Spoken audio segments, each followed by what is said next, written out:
Hi, good morning. I am Divya, physiotherapist. இன்றைக்கி நம்ம என்ன பார்க்க போகிறோம் அப்படின்னு வந்து பார்த்தீங்க அப்படின்னா, உங்களுக்கு நிறைய வீடியோஸில் நான் உங்களுக்கு டிஃப்ரெண்ட்டான எக்ஸசைஸ்லாம் போட்டுட்ருக்கேன். பட் நான் இன்றைக்கி நம்ம பார்க்க போகிற டாபிக் வந்து என்னது அப்படின்னு வந்து பார்த்தீங்கன்னா, ஸ்கோலியோசிஸ் அப்படின்ற டாபிக் தான். ஸ்கோலியோசிஸ் என்னது எல்லாருக்கும் வரக்கூடிய ஒரு கண்டிஷன் கிடையாது. இது ஒரு ஜெனடிக் கண்டிஷன் சொல்லலாம். அதாவது ஜெனடிக் என்னும்போது அப்பாவுக்கு, தாத்தாக்கு, அம்மாக்கெல்லாம் இருக்கிறதுனால நம்மளுக்கு வரும், அப்படியெல்லாம் எதுவுமே கிடையாது.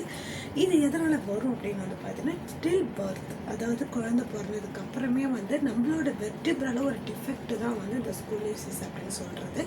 ஸோ இந்த ஸ்கோலியோசிஸ் வந்து பார்த்தீங்க அப்படின்னா மெயினாக வந்து பார்த்திங்கன்னா தொராசிக் வெர்டிப்ரா அப்படின்னு சொல்லுவாங்க. முதுகு எலும்பு, நடு எலும்பு இருக்குது இல்லையா, இந்த எலும்பு இருக்குது, நடு எலும்பு இருக்குது இல்லையா, அந்த முதுகு எலும்பு, நடு எலும்பு இருக்கு இல்லையா, அந்த நடு தண்டத்தில் வரக்கூடிய ஒரு டிஃபெக்ட் தான் இந்த ஸ்கோலியோசிஸ் அப்படின்னு சொல்கிறது. சரிங்களா?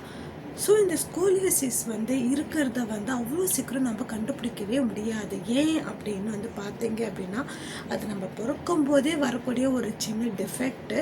பட் நீங்கள் டில் ஒரு 18-19 இயர்ஸ் வந்து வளர்ந்துட்டீங்க அப்படின்னாலுமே உங்களால் என்ன பண்ண முடியாது, கண்டுபிடிக்கவே முடியாது. நமக்கு இந்த பிரச்சனை இருக்குன்றது உங்களுக்கு தெரியாது, டில் பேரண்ட்ஸ்க்குமே தெரியாது. இது எப்போ நமக்கு தெரிய வரும் அப்படின்னு வந்து பார்த்தீங்க அப்படின்னா, மேக்ஸிமம் வந்து ஒரு இன்சிடெண்ட், எனி ஒரு ஆக்சிடெண்ட்டாக இருக்கலாம், இல்லாட்டின்னா சடன் ஒரு ஜெர்க் மூமெண்ட்டாக இருக்கலாம், அப்படி இல்லை யாராச்சும் பிடிச்சி தள்ளி விட்டுட்டாங்க, ஃபோர்ஸ் கொடுத்துட்டாங்க, இல்லை எங்கேயாச்சும் முதுகில் வண்டி ஏறிடுச்சு, சம்திங் எங்கேயாச்சும் நடு எலும்பில் இடிச்சுக்கிட்டோம் அப்படின்னும் போது அந்த டைமில் டில் உங்களுக்கு ஒரு 20 இயர்ஸ் இருக்குது, ஓகேவா, ஒரு 20 வயசு ஆகுது. ஸோ அந்த டைமில் உங்களுக்கு இந்த மாதிரி ஒரு இன்ஜுரி வரும்போது நீங்கள் ஹாஸ்பிட்டலில் அட்மிட் ஆகுறீங்க. ஸோ அந்த டைமில் பேக்கில் வேறு எதனா கம்ப்ளைண்ட் இருக்கா அப்படின்னு சொல்லி பார்க்குறதுக்காக எக்ஸ்ரே எடுத்து பார்ப்பாங்க இல்லையா. ஸோ அந்த மாதிரி டைமில் தான் உங்களுக்கு இந்த மாதிரி இருக்கக்கூடிய டிஃபெக்டே தெரிய வரும். இது வந்து சின்ன வயசுலேருந்து நமக்கு எந்த ஒரு தொந்தரவுமே கொடுக்காது.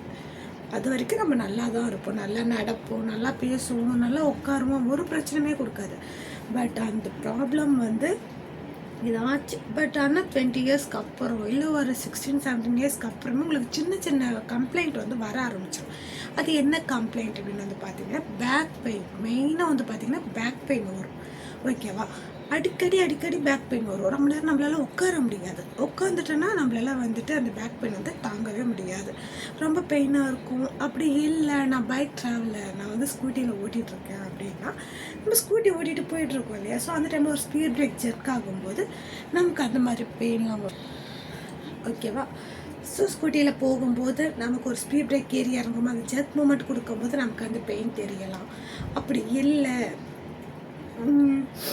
ரொம்ப நேரம் உட்காரோம், ஒரு 1 ஹவருக்கு மேலே எனக்கு உட்கார ஒர்க் இருக்குது, ஒரு ஆஃபீஸில் நான் ஒர்க் பண்ணுறேன், ஸோ 1 ஹவருக்கு மேலே நான் உட்கார்ற மாதிரி ஒரு சிச்சுவேஷன் எனக்கு இருக்குது அப்படின்னு நினச்சிங்க அப்படின்னா, அந்த மாதிரி டைமில் உங்களுக்கு இந்த பேக் பெயின் வந்து க்ரியேட் ஆகும். அடிக்கடி பேக் பெயின் கம்ப்ளைண்ட் பண்ணிகிட்டே இருப்பாங்க. இப்போது ஒரு 15 இயர்ஸ்க்கு அப்புறம் தான், ஓகேவா.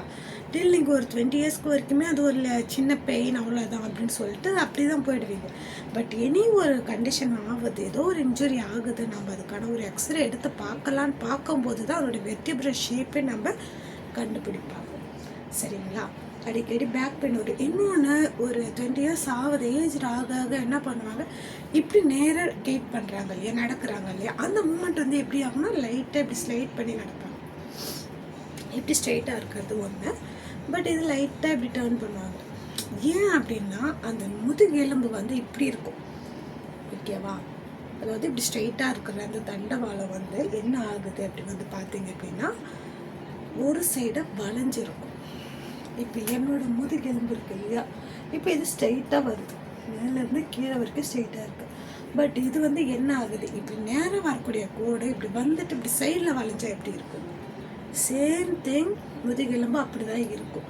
டைரெக்டாக வரும், சர்விக்கல்லேருந்து டைரெக்டாக இருக்கும். தொராசிக்கில் கொஞ்சம் வந்துட்டு சடனாக இப்படி சி ஷேப்பில், ஒரு எஸ் ஷேப்பில் இருக்கும். சரிங்களா? ஸோ அந்த மாதிரி வெர்டிப்ரல் வந்து அரேஞ்ச்மெண்ட் எப்படி இருக்கும் அப்படின்னா சைட் வேஸாக வந்துடும். ஸோ அந்த சைடு வழியாக நமக்கு முதுகெலும்பு எந்த சைடில் டிவியேட் ஆகுதோ அதை பொறுத்து நம்ம சைட் பொசிஷனும் மாற ஆரம்பிச்சிடும். எப்படி நடப்பாங்க, நம்ம ஒரு கெயிட் ஒருத்தவங்க நடந்து வரும்போது நமக்கு டிஃப்ரெண்ட் வந்து நல்லாவே தெரிய ஆரம்பிச்சிடும். நடந்து வரும்போதே இப்படி நடந்துட்டு வருவாங்க. ஸோ ஒன்றுமே ஒரு ப்ராப்ளமும் கிடையாது. பட் இப்படி நடக்கிறத வந்து கொஞ்சமாக அது சும்மா நம்மளோட கெயிட்டே அப்படியே மாறிடும். ஆக்சுவலி இப்படி லைட்டாக சாயிறாங்க அப்படின்னும் போது அதுக்கான கரெக்ட் ட்ரீட்மெண்ட் நீங்கள் டாக்டர் கன்சல்ட் பண்ணி எடுத்துக்கிட்டீங்க, ஃபிசியோலாம் பண்ணிட்டீங்க அப்படின்னா நல்லாவே பெஸ்ட் ரெக்கவர் கிடைக்கும். ஸோ நார்மல் ஆகிடலாம், அது ஒன்றுமே பிரச்சனை இல்லை. ஸோ பயப்படாதீங்க. பட் அப்படி இல்லை, நான் வந்து அதை கேஷுவலாக விட்டுட்டேன் அப்படின்னா இருக்க என்ன ஆகிடும், இப்படி ஆகிடும், நடக்கும்போது இப்படி ஆகிடுவாங்க. ஓகேவா? ஸோ அந்த பொசிஷனை நம்ம ஸ்ட்ரெயிட்டாக கொண்டு வர்றதுக்கு நிறைய எக்ஸசைஸ்லாம் இருக்குது.